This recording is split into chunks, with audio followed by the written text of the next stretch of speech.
Good evening, everyone, and thank you for joining us tonight for another episode of Spanning the Need. Tonight, we'll be talking entertainment, and who to best talk about that is the president of JAC Management and the group running the Covelli Centre in Youngstown, Ohio, and many other facilities, Eric Ryan. Eric, thanks for joining us. Tony, thanks for having me. I know your schedule has got to be very busy right now with everything going on, and I can only imagine, especially with events being moved, rescheduled, and just facilities in general. Yeah, actually, it's kind of like it's been kind of calm the last 2 months, only because it's kind of the contrary, actually, because everybody's in a holding pattern. It was crazy when the pandemic first hit, certainly, in rescheduling and doing of those things, but now it's really sit around and wait, for the states to open up and hopefully get on with business at some point here. Yeah, and I think, and I've known you for, I think it's been about 15, 16 years. Yeah, it's been a very long time with just a variety of different ways. And so not many people, let's take it back a little bit and kind of tell people how you got started in the business, because you've been at a variety of different facilities and you're actually from the region, Mahoning Valley. Mm-hmm.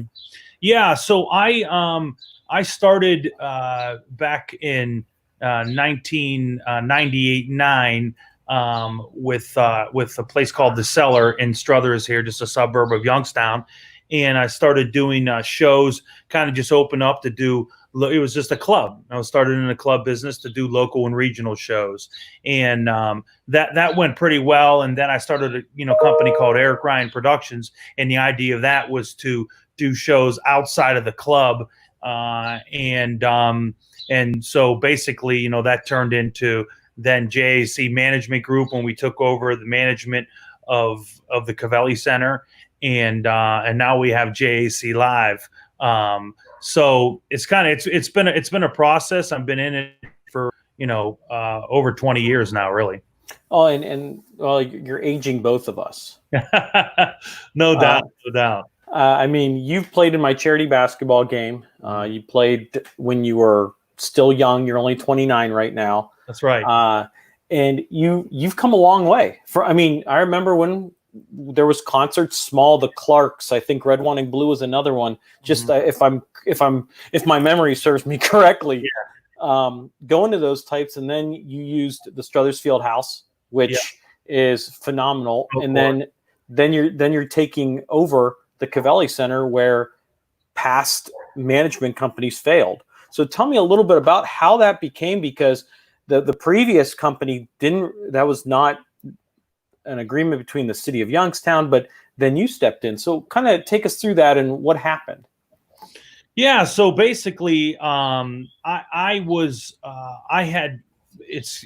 kind of a long story, but I had worked at a mill for 13 years, for the first 13 years right after high school, called Wheatland Tube. And at the time, I already told you about The Cellar, and we were getting things going, and we had Southbridge Billiards and some other things. And then we started Eric Ryan Productions, where we were doing shows outside of the club. And so in 2007, the president of our company came and said, "We're laying 30% of you off in management."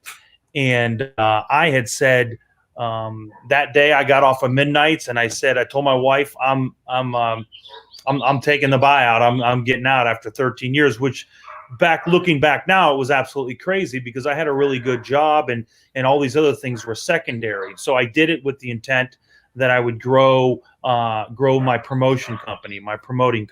And so, about 5.5 months later, I got a phone call. I picked it up, and it was the mayor of the city of Youngstown, Jay Williams, and I'll forever be grateful. He asked me to come meet with him, and I went there, and we met.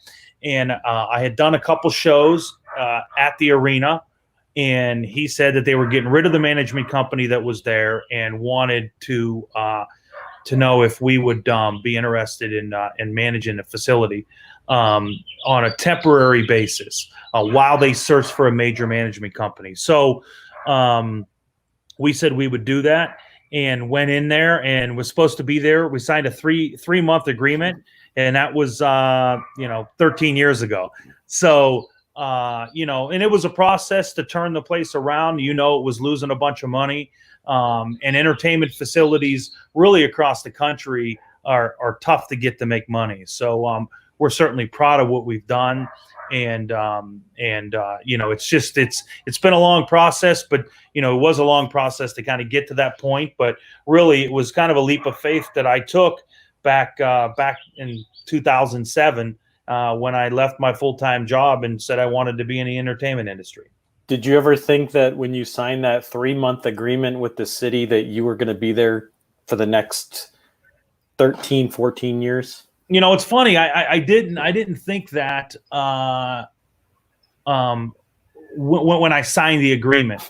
I thought we would be there for 3 months or maybe 6 months, because I knew it would take some time to go for the other management companies to come in and to do their thing. But I tell you, after about 2 weeks, Tony, I really felt like we could make a big difference and make a splash. And I knew the community. Right. I mean, so we're from here. Mm-hmm. We knew what people wanted to see, and that obviously helped very much. And I've always been a risk taker, so I was not afraid to roll the dice in some shows that a lot of people, if I had $1 for every time somebody said that won't work in Youngstown, I'd be a rich guy. But things do work in Youngstown, and we've certainly, proud of that. We feel we've proved that over the years. And I think it shows where you can get the big stars, the Elton Johns, the Carrie Underwoods, that will come to these small facilities to sell out in 25 minutes. Right. And I think that's what's been great success that many people may not know. Right. Yeah. And I think success breeds success in this business. We were lucky that we picked some right shows from the very beginning. So, sold out in a hurry. And at the end of the day, tickets sell tickets anywhere in the country. That's one of the things I always believe. You got to get to a certain amount of ticket sales. And then once it kind of penetrates the market and people are like, hey, are you going? That type of thing. So certainly the success of the shows early on have helped us through, but still, we probably get 15 to 20% of the shows that we actually offer. A lot of people come up to me and say, why haven't you done this? Or why don't you do that? It's like, well, I think that's a good idea too. Most of the time, right? I mean, if you're going to see somebody in 18,000 seater, well, there's a reason why they're not playing 6,000 seats, So it's all part of the business. Yeah, and I think people can show an appreciation, at least where you're from in the Youngstown, Mahoning Valley area, where they don't have to go to that Cleveland or Pittsburgh market, where they can spend their money here. They can pay just a tad more for a ticket because you don't have to drive that hour. You don't have to rent transportation. You can buy dinner locally. You don't have to go to those big type of restaurants and really make it and really actually get a great concert out of it. Yeah, I think that's been the selling point. All those things you've hit on. That hey, you're 20 minutes from home. It's funny. There are certain shows where our out of town guests will be much bigger and ticket buyers will be much bigger. For instance, if Y Live at YSU, those type artists, Blake Sheltons and Zach Browns of this world and Florida Georgia Lines, and then obviously Elton Johns and whatever. But I always have prided ourselves that this community buys tickets. It buys tickets, and I think this community understands good entertainment, and really. Sometimes I wish they didn't. I wish they would just buy tickets and other things. They're sort of picky in a sense, but if it's a good show, we've had overwhelming support. And yeah, you're right. I mean, the restaurants and all of those things, you're in and out. It's only 6,000 seats, and there's not a bad seat in the house. All those things, I think, help us. Well, and I think that comes kind of the next point as we talk about, events that sell. We've talked about just people buy tickets.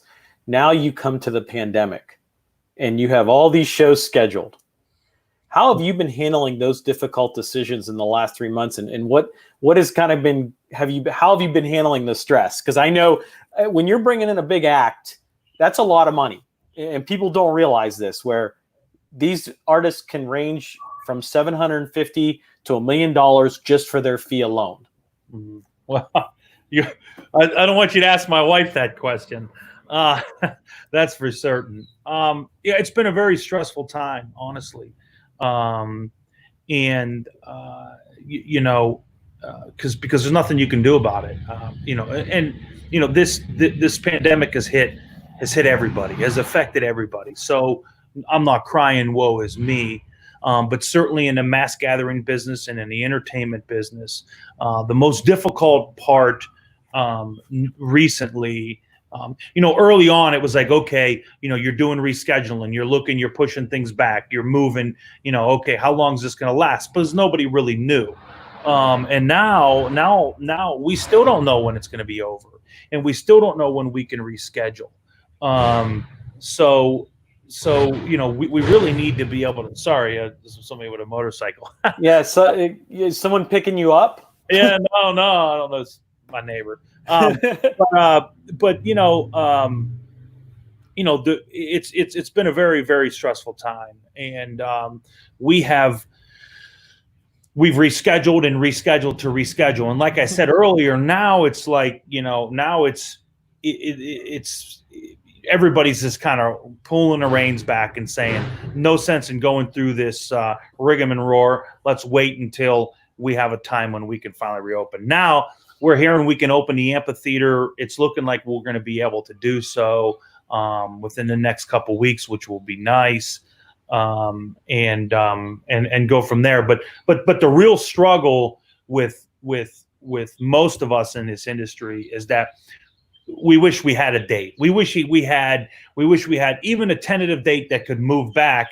Then we could go, because the amount of planning it takes to do. You've done events. Mm-hmm. You've done lots of them. So the amount of planning it takes to do these events, let alone scheduling and routing and then getting it and selling tickets and marketing of it. So hopefully we'll get out of this, but it's certainly, I'd be lying if I haven't said it hasn't been very stressful for those of us in the entertainment industry. Well, and you see a lot of concerts and tours that have been canceled, from Rascal Flatts to Luke Bryant, who canceled most of his tour. And I know he was looking at moving or starting his tour back in August or September, which now has been moved back another 3 months. Mm-hmm. So, and if that person's been scheduling, that's got to be crazy, because you're trying to route everything. Yeah. It's not just about your date, but it's and then the other thing is that's really throws a wrinkle is you have some states being aggressive and opening back up. Well, we run an amphitheater in Texas, and we're working very hard to get that up, because they're being very aggressive. Now I don't know whether that'll last or not. Hopefully it does, but the problem is you just can't. Well, Texas is probably a bad example, because you could really tour Texas for 30 dates and it's so yeah. But you've got to be able to get from one place to the other. Typically, you don't play within 150, 200 miles from each other, and especially on the level of shows that we're doing, you're playing 400, 300, and 400 miles away. Because the amount of money it takes to do these artists, you put radius clause on. So this state is being pretty aggressive and opening. That state is not, and those type things makes it very difficult, because you can't route something. And so it's really, it's really a quagmire that we're in until we open back up as a country, and hopefully sooner rather than later. Well, and I know that. And let's talk a little bit about that. You're just not in Youngstown anymore, or Warren, or in Ohio. You are now at, I think, another 3 or 4 either facilities or amphitheaters across the country. Talk a little bit about how you've expanded. I mean, this is something that started here, and now you're branched out to all these other places. So you have a very challenging time right now to figure out, okay, what state can go, what state can't. So talk a little bit about that other than your stress level. Yeah. So yeah, there's two sides of our company. So JAC Management is actually named after my kids.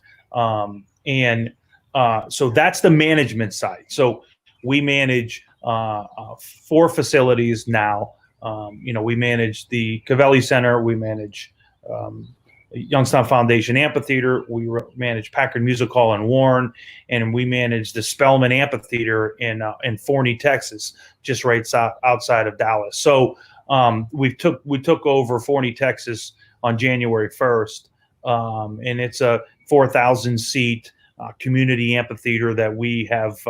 We just announced our first show, which is Trace Adkins, and we had a bunch of shows confirmed, ready to go, and unfortunately, this all came down. And then the other side is JAC Live. So JAC Live is formerly Eric Ryan Productions, but we wanted to be, Formity. And there we do about 25 to 30 concerts, basically mostly throughout the Midwest, but throughout the country. I mean, we've done them in Vegas, we've done them, all over the country. But we just opened a corporate office in downtown Youngstown for JAC Live, and really was just getting cranking when this came down, and we believe we can grow, smartly. Probably double those amount of shows was our plan, was to double that amount of shows. We did 26 some odd shows outside the market, Florida, West Virginia, really all over. And we were planning on doing about 50 this year. That's turned into, we're lucky to do 5, honestly. So yeah, we've had nice steady growth. Luckily, this is a very, very risky business that we're in. So we want to be careful, but we've had nice growth. We're running 4 facilities now on the management side and on the concert promotion side. Hopefully in 2021, we'll be talking about doing 50, 60 shows outside the Youngstown market and really, throughout the country. Well, and I think that brings us a great start to kind of what I wanted to hit on was, okay, pandemic's coming to an end. You got all these states opening up. Okay. What does the entertainment industry look like if you can only have a certain amount of people at a concert or even an event? I mean, how does that look in major markets, and how are you going to prepare for that? Well, I think that's a great question. I mean, we certainly have a plan for social distancing. We certainly have a plan for cleanliness. We certainly have a plan for all of those things. What's the hardest thing to have a plan on is that what do the major concerts look like? I mean, some of the events that you could do with reduced capacity, I mean, this is all about numbers, right? So if you're paying an artist X and X amount of dollars, you then decide, that's the trick of this business. You have to decide what you can get for ticket prices and what you can pay the artist and what all your other expenses on marketing and stage hands and production and all the other things that go along in this business. So really we're waiting to see. Most things in 20 are pushing to 21. Our Luke Bryan date at Youngstown State University, which was going to be on June 13th, has now moved to May 30th of 2021, and most of his dates are moving to 2020. Most people are picking up what they had in 20 and moving it to 2021. So, but what's going to be interesting is that how does it look at a reduced capacity? And I know that's what you're asking. I don't think anybody has those answers yet, because you certainly can't pay the same amount of money. You can only get so much money out of the ticket. If I think the value to go see such and such a band is $52 or $55, and all of a sudden I put the tickets at $100, the consumer is going to say, you know what, I'm not going to go. It's too expensive. Now there might be some artists you're willing to pay $100 for, but if you take your capacity, some of these talks are 50% capacity. and 40%. Those numbers don't work in the major concert industry. Now, you might see some artists going out there and playing for less money to make those things work. But that all remains to be seen. And I think everybody's still in a holding pattern right now because, by and large, mass gatherings, sports and major sports that we really thought, in my opinion, major sports was going to lead this train.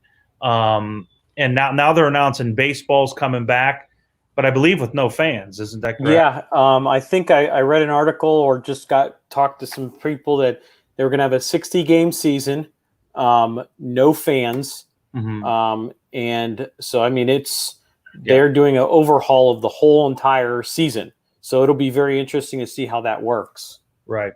And no fans doesn't work for the concert industry or the live event industry. It may work, it works for baseball because they get, they have $1 trillion base or TV package, but that doesn't work in the concert industry. Now, I mean, there's some neat things going on with like drive-in concerts, and we're looking into that. Again, the issue is just economics. What makes it all work? So, I'm hoping that by 2021, when 2021 comes around, we'll be, things could be mostly back to normal. But I guess to answer your question as it relates to, how it looks post-COVID or during COVID, it looks a lot different. And, some things will certainly have to change in the industry in order to be able to do the bigger stuff that normally requires a sellout, especially with us at the arena. That requires it to sell out. We do a lot of shows where we have to sell it out to make it work.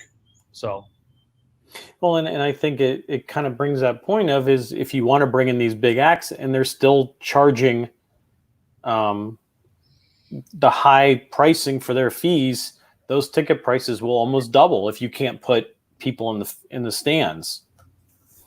Right, and I don't know that the artists are going to want to do that. I don't think we've quite got there yet.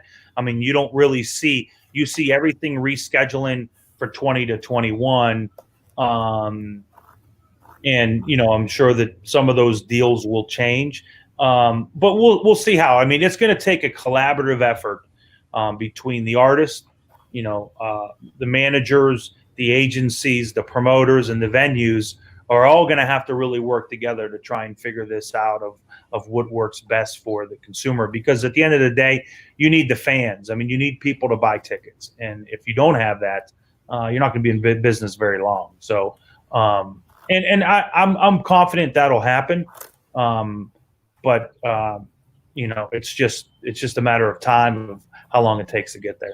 Well, I've already had some comments in the section below saying, I'll give Ralph a pointer. He goes, "I need my music. Goodness, I'm bored without it."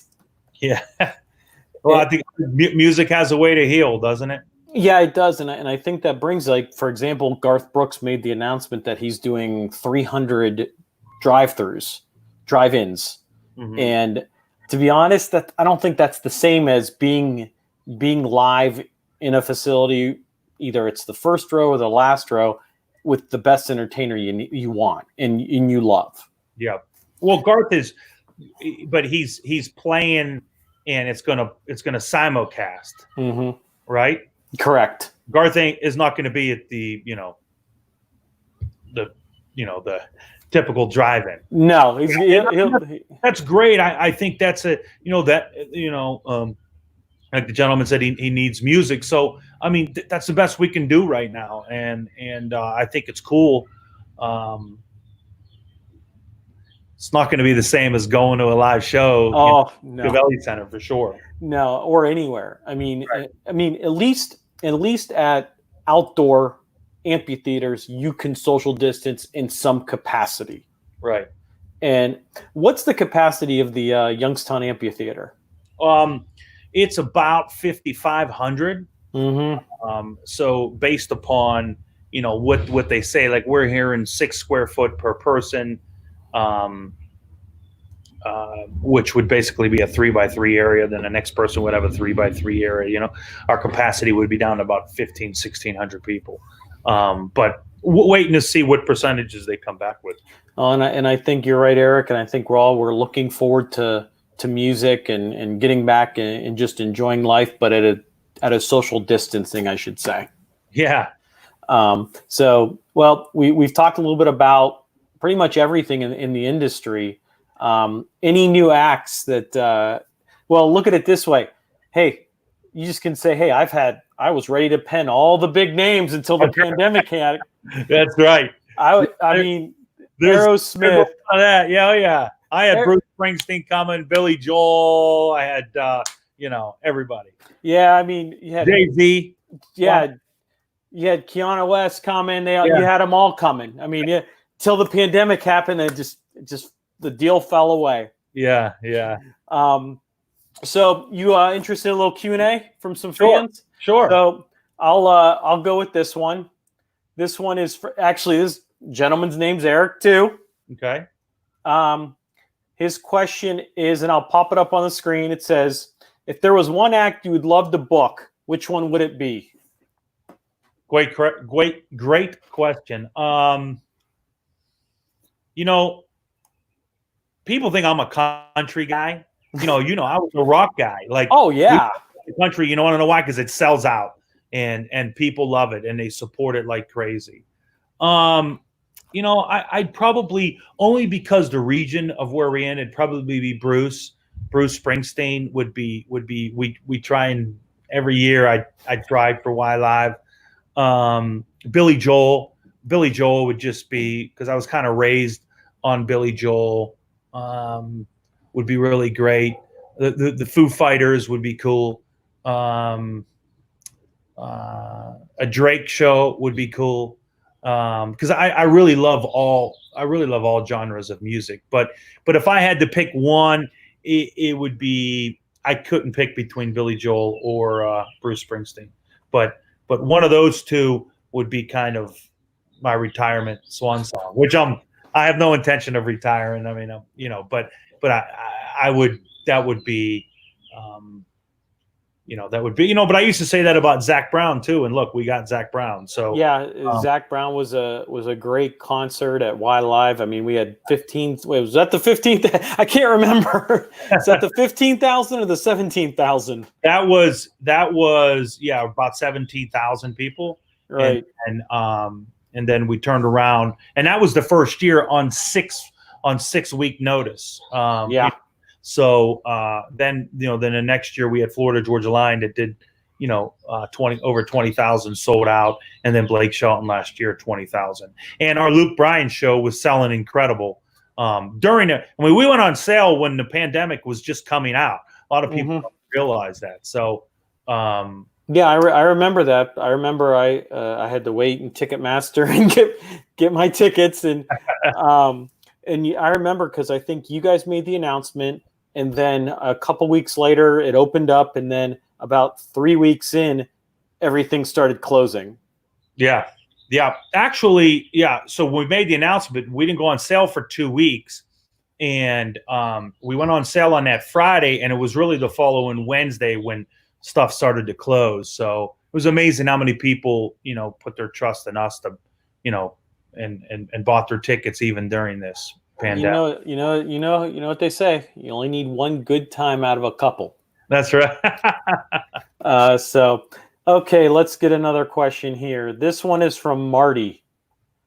So Marty says, what does Eric feel the best act that he was able to book in Youngstown?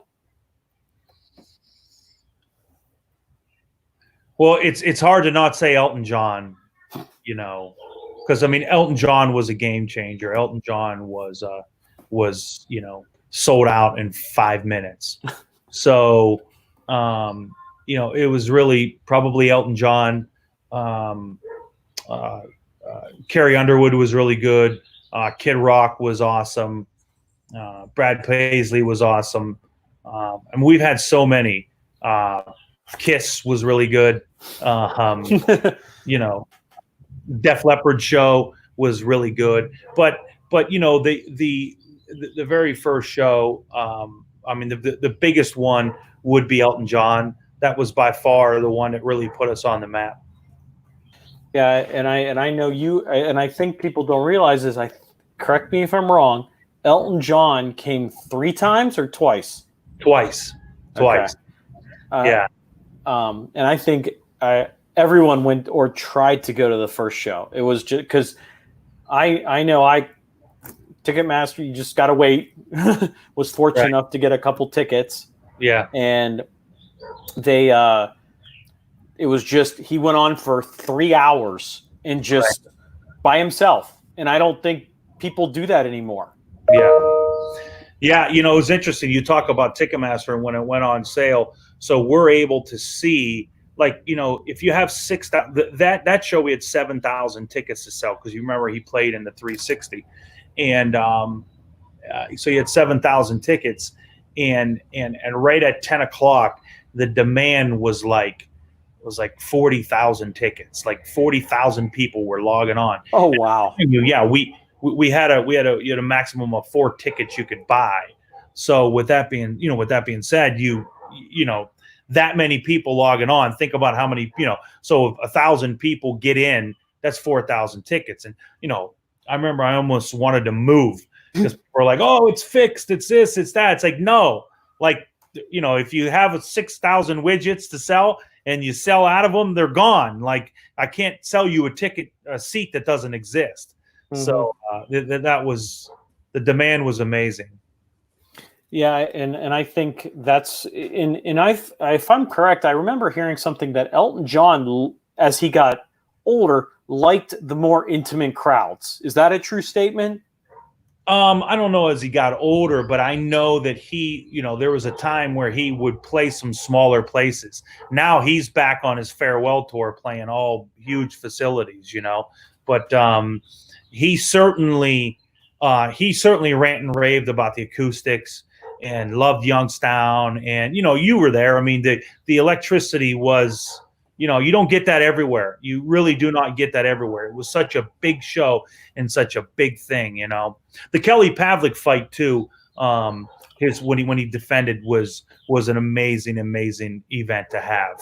I know it's not a concert, but it was as big as it gets. Where do you have that type of crowd for that, where the first time he was in, I think, New Jersey, and then the next bout was in Youngstown? Right. And it was pay-per-view. And, you know, if you remember, we opened the doors at like 6 and the first fight was like 7:30 and like everybody came. It was crazy. And the fight didn't happen till 11:30 at night. So, you know, they almost drank us out of the state. Well, that's a good thing. Yeah, that was really good. Well, and I actually remember driving from Washington, D.C. that day after a conference, trying to get there. I got there just as, I think, the first or second fight, right before Kelly was supposed to go on. So, because right through the door, there's no one in line because everyone's already in there. Yeah, it was truly an amazing night. And then he won. It was something I'll never forget. That's certain. Yeah, that was a great night for Youngstown and everything. So we'll have a couple more questions. This one's from Lauren. No, not my wife. Okay. She asked, do you feel that you will continue to have other big concerts like Blake Shelton during the year? During, what do you mean? Well, I'm assuming that since you brought Blake Shelton, the bigger concerts, to do more of those. Yeah, I think we'll certainly be able to do it. If she's asking this year, I think just probably in general because of what we've talked about, that there's pretty much not going to be that type of concert here this year. Correct. Yeah, this year is going to be tough, but certainly I think we'll go back to normal at some point here. You know, either they find a vaccine or, we get herd immunity. But yeah, I certainly listen. This shall pass. You know, there's a lot of people that rely and make a living off of this industry. You know, I mean, a lot of people outside of everywhere throughout the country. So, it's not like you're gonna never watch a football game with 80,000 people in the stands. It's just probably not going to happen this year. But we really, I fully expect it to rebound at some point. We just got to be patient and let this pass. Yeah, and that's a great thing is like I know that as you continue to do what you do, you will be able to bring those acts in at least maybe 3 to 5 times a year, depending on what Correct. their open dates are and everything like that. It just takes time Correct. and effort. Correct. I think the one thing is that this will give some opportunity to smaller markets like us to do bigger shows because the saturation is going to be, you had the people who weren't going out this year and you had the people who were going out this year on tour. Now you move them to 2021, the people were going out, and the people that weren't going out, they got to make money. They got to pay the bills. So I think 2021 and 22, you're just going to, the entertainment, knock on wood, I think the entertainment's going to be off the charts. And in markets like ourselves, I think are going to be there for the taking. Yeah, I think it will, and I think you got a great point. So two more questions, and one said Lionel Richie was awesome.